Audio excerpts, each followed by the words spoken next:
Hold up.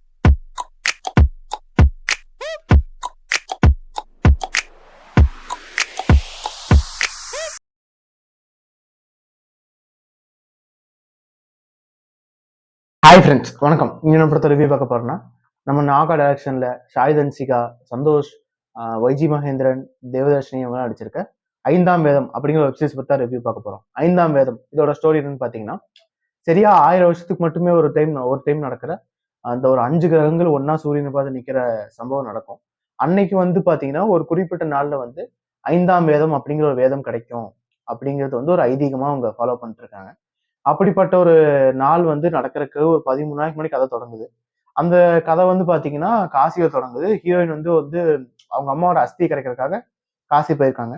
அங்க போகும்போது எதிர்பாராம ஒரு பூசாரி என்ன பண்றாருன்னா, ஒரு பொட்டியை கையில கொடுத்து இந்த பூ பொட்டி வந்து நீ ஐயங்கார்புரம் அப்படிங்கிற ஊர்ல கொண்டு போய் அங்க ஒரு பூசாரி இருப்பாரு, அவர்கிட்ட கொடுக்கணும் அப்படிங்கிறாங்க. ஹீரோயின் வந்து நான் எதுக்கு இதை பண்ணணும், என்னால இதெல்லாம் பண்ண முடியாது அப்படிங்கும்போது, உடனே இது நீ பண்ணிதான் ஆகணும், இதான் உன் விதி அப்படின்னு சொல்லிட்டு அவர் செத்தும் போயிடுறாரு. ஹீரோயின் வந்து அதை கொண்டு போய் கொடுக்க இஷ்டமே கிடையாது. பட் எதிர்பாராத விதமா அந்த பொட்டி அவங்ககிட்டயே வர, அவங்களாலையுமே அந்த இடத்துக்கு போகாம இருக்க முடியாத அளவுக்கு சில சம்பவங்கள் நடக்கு. சரி வந்தது வந்துட்டோம், போய் குடுத்துட்டு வந்துடலாம் அப்படின்னு அவங்களே முடிவு பண்ணி போய் குடுக்க போறாங்க. அங்க போய் பார்த்தா, அங்க வந்து சில சம்பவங்கள் வந்து அவங்கள அந்த ஊர விட்டு வெளிய போக விடாம பண்ணுது. ஸோ இவங்க ஏன் இப்படி நடக்குது அப்படிங்கிற இது ஒரு கதை போயிட்டு இருக்கு. இன்னொரு பக்கம் வந்து பார்த்தீங்கன்னா, ஒரு டிஸ்க்க தொலைச்சு தேடுற ஒரு பழைய கம்ப்யூட்டர் தேடிட்டு இருக்க ஒரு அமெரிக்கா விசிட்டர்ன்னு சொல்லலாம். அப்படி ஒருத்தரா இருக்கட்டும். இன்னொரு பக்கம் வந்து பார்த்தீங்கன்னா, ஒரு பிரிண்டர் தொலைச்சு தேடுற ஒரு லாயரு.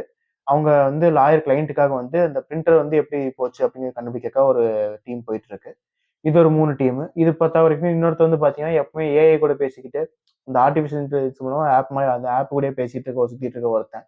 இந்த 4 கதை. பிளஸ் இன்னொரு கதை வந்து பார்த்தீங்கன்னா, சந்தோஷ் அப்படிங்கிற ஒருத்தர் வந்து, அவர் இந்த ஆர்க்கியாலஜி டிபார்ட்மெண்ட் அந்த மாரிலாம் அந்த ஃபோட்டோஸ் எடுக்கிறவரு. அவருக்கு ஒரு எதிர்பாராத விதமா ஒரு ஓலைச்சுவடி கிடைக்க, அவரோட பையன் அப்படின்னு ஒரு கதை. மொத்தம் இந்த 5 கதையும் ஒண்ணா இணையிற அந்த ஐயங்கார்புரம், அங்க என்ன நடக்குது?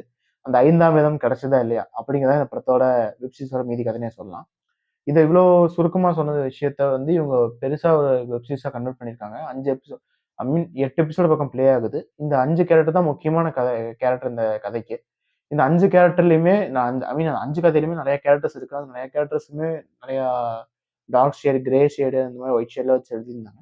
ஸோ படம் அந்த வெப் சீரிஸ் பார்க்கும்போது நமக்கு அடுத்து என்ன ஆகும்? அடுத்து என்ன ஆகும்? ஒரு பரபரப்பு இருந்துச்சுன்னே சொல்லலாம் கடைசி வரைக்குமே.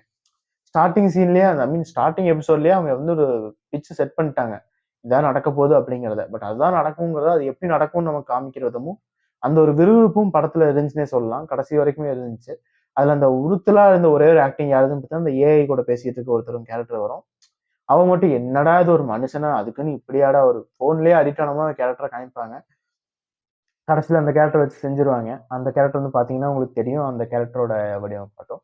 மிச்சபடி சாய் அன்சிகா ஆகட்டும், சந்தோஷ் ஆகட்டும், அவங்க எல்லாருமே என்னென்ன கதாபாத்திரம் எடுத்தாங்களோ, வைஜி மகேந்திரன் அந்த மாரி நெறைய கேரக்டர் இருந்துச்சு. சில மிஸ்டீரியஸான கேரக்டரும் இருக்கு. அந்த ஐயரோட பொண்ணு, மிஸ்டரியான கேரக்டர்ஸ் இருக்கு. எல்லாருமே சூப்பரா எடுத்திருந்தாங்க.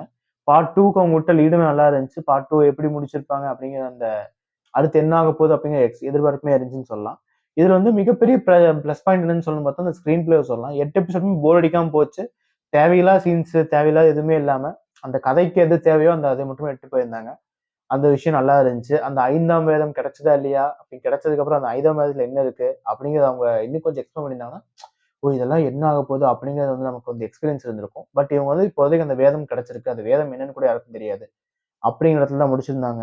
அதுக்கப்புறம் பார்ட் 2ல தான் வரும்னு சொல்லி முடிச்சுட்டாய்ங்க. ஸோ அப்படி இல்லாம பார்ட் 2க்கும் 2, 3 சீன்ஸ் மட்டும் கொஞ்சம் ரீகேப் மாரி இல்லன்னா கொஞ்சம் ஏதோ சின்ன விஷுவல்ஸா காமிச்சிருந்தா நமக்கு இன்னும் கொஞ்சம் எதிர்பார்ப்பு இருந்திருக்கும்னு சொல்லலாம். இப்பவுமே இது நல்லா தான் முடிஞ்சிருந்துச்சு. சில இடையில ஒரு 2 எபிசோட் மட்டும் கொஞ்சம் ஸ்லோவா போன மாரி எனக்கு ஃபீல் ஆச்சு. அதுவுமே பார்த்தீங்கன்னா, தேவையான சீன்ஸ் தான் இருந்துச்சு. பட் அந்த எபிசோட் மட்டும் கொஞ்சம் ஸ்லோவா போன மாரி இருந்துச்சு. அந்த ஏஐக்கு இன்னும் கொஞ்சம் பில்டப்ஸ் குடுத்துருக்கலாம். அந்த ஏஐ எப்படிப்பட்டது அப்படிங்கிறத காமிச்சிருக்கலாம் அப்படிங்கிறதும், அந்த கொலை பண்ணிட்டே இருக்க மாரி பையன காமிப்பாங்க. அவன்லாம் எதுக்கு கொலை பண்றான்? எப்படி இது நடக்குது? அப்படிங்கிறத இன்னும் கொஞ்சம் டீட்டெயிலா காமிச்சிருக்கலாம். அப்படிங்கிறது வந்து என்னோட ஒரு பாயிண்ட் ஆஃப் வியூவா இருந்துச்சு.